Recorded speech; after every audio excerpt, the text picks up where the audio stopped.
बच्चों, मैं अजीत कुमार यादव आप सभी का हमारे YouTube चैनल पर स्वागत है। आइए देखते हैं। अभी मैंने पिछले वीडियो में आपको भिन्न बताया था।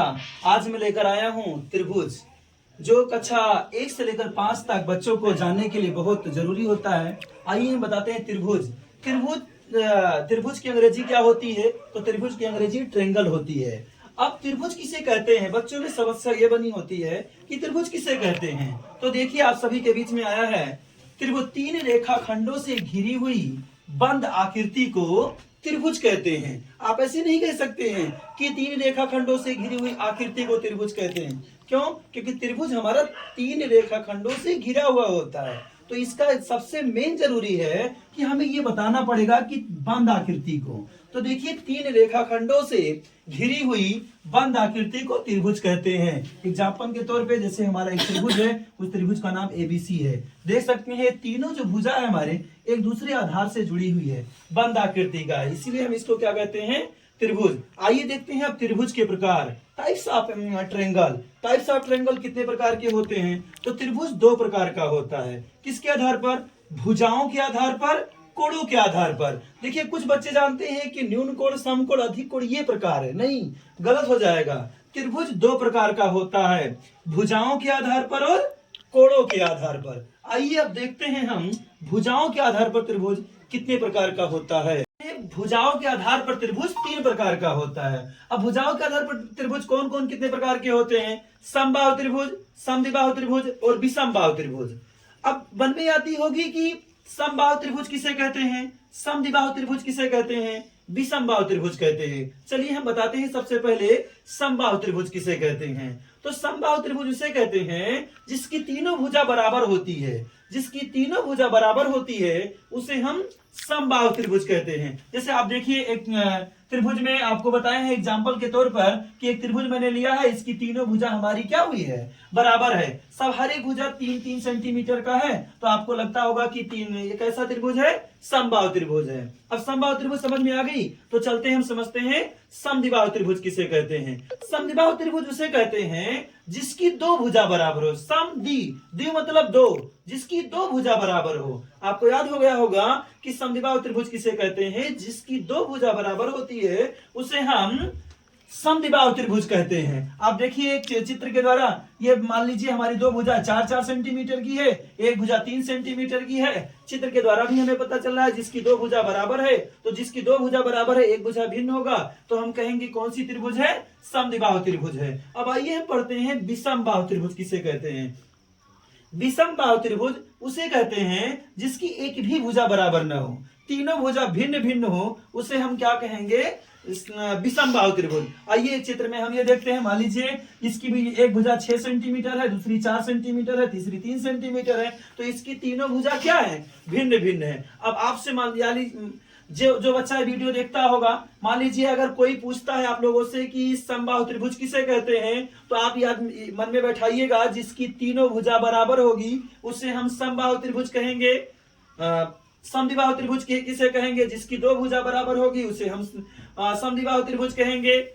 विषमबाहु त्रिभुज किसे कहेंगे? जिसकी एक भी भुजा बराबर ना होगी उसे हम विषमबाहु त्रिभुज कहेंगे। अब चलते हैं, पढ़ते हैं हम कोणों के आधार पर त्रिभुज कितने प्रकार के होते हैं। चलिए देखते हैं, कोणों के आधार पर त्रिभुज 3 प्रकार का होता है। कौन कौन होता है? न्यून कोण, समकोण और अधिक कोण। अब आपके मन में सवाल उठता होगा कि न्यून कोण किसे कहते हैं। तो हम आपको बताते हैं, ध्यान दीजिएगा कि न्यून कोण उसे कहते हैं ऐसा कोण जिसकी माप 0 से अधिक और 90 से कम हो, उसे हम न्यून कोण कहते हैं। 0 से अधिक हो और 90 से कम हो, तो ऐसी कोण को हम न्यून कोण कहते हैं। आइए हम देखते हैं, इसका माप है 0 से बड़ा है, 90 से कम है। या मान लीजिए आप इसका होगा 60 डिग्री। तो आप बताइए क्या ये 0 से अधिक है और 90 से कम है? तो जिस कोण का माप 0 से अधिक होगा और 90 से कम होगा उसको हम कहेंगे न्यून कोण। हम समझते हैं, आपको समझ में आ गई होगी। अगर समझ में आया तो चलते हैं, बताते हैं समकोण। समकोण किसे कहते हैं? ऐसा कोण जिसकी माप 90 डिग्री हो। ऐसा कोण जिसकी माप 90 डिग्री हो उसे हम समकोण कहते हैं। आइए फिगर 2 से हम समझते हैं, इसमें क्या है? इसका माप 90 डिग्री है। तो जिस कोण का माप 90 डिग्री होगा उसे हम समकोण कहते हैं। अब बताइए तीसरा हमारा क्या है, अधिक कोण। अधिक कोण किसे कहते हैं, ऐसा कोण जिसकी माप 90 से अधिक 180 से कम हो उसे हम अधिक कोण कहते हैं। जैसे मान लीजिए इसका हम मान लेते हैं 120 डिग्री है, तो आपको ये लग रहा होगा कि 90 से अधिक है और 180 से कम है, तो ऐसे कोण को हम कहेंगे अधिक कोण। अब आपके मन में सवाल उठता होगा, क्या त्रिभुज में कितनी भुजाएं, कितने शीर्ष और कितने कोण होते हैं? तो आइए चलिए हम आपको बता देते हैं एक त्रिभुज में कितनी भुजाएं, कितने शीर्ष और कितने कोण होते हैं। हम आपको बताते हैं अब कि त्रिभुज में कितनी भुजाएं, कितने शीर्ष और कितने कोण होते हैं। तो यदि आपसे कोई पूछता है कि आप त्रिभुज पढ़े हैं, त्रिभुज में बताइए कि कितनी भुजाएं, कितने शीर्ष, कितने कोण होते हैं, तो चिंता करने की कोई बात नहीं है। इस वीडियो में आपको मैं बता दूंगा कि त्रिभुज के कितने भुजाएं होते, कितने शीर्ष होते हैं और कितने कोण होते हैं। आइए देखिए, ये जो हमारे ए से बी और बी से सी और ए से सी तक जो खींची गई है, ये हमारी 3 रेखा है। तो यही हमारे त्रिभुज की भुजाएं होती हैं। यदि आपसे कोई पूछता है कि त्रिभुज की कितनी भुजाएं हैं, तो त्रिभुज की कितनी भुजा है, 3 भुजा है। फिर दूसरा सवाल उठता है कि त्रिभुज के कितने शीर्ष होते हैं, तो जो आपको ये बी सी जिस बिंदु है ये हमारी त्रिभुज के शीर्ष हैं। तो त्रिभुज के कितने शीर्ष हुए, 1 2 3। अब कोण कितने हुए, तो त्रिभुज के कितने कोण होते हैं, ये एक बी सी, यानी त्रिभुज के कितने कोण होते हैं, 3 कोण होते हैं। अब देखिए क्या नाम है, अगर यदि कोई आपसे पूछता है कि त्रिभुज के कितनी भुजाएं, कितने शीर्ष और कितने कोण होते हैं, तो त्रिभुज की 3 भुजाएं, 3 शीर्ष और 3 कोण होते हैं।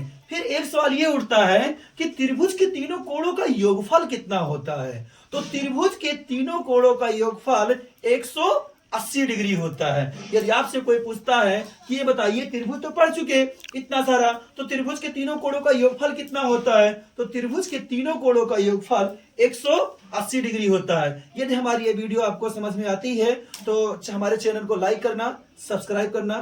Thank you.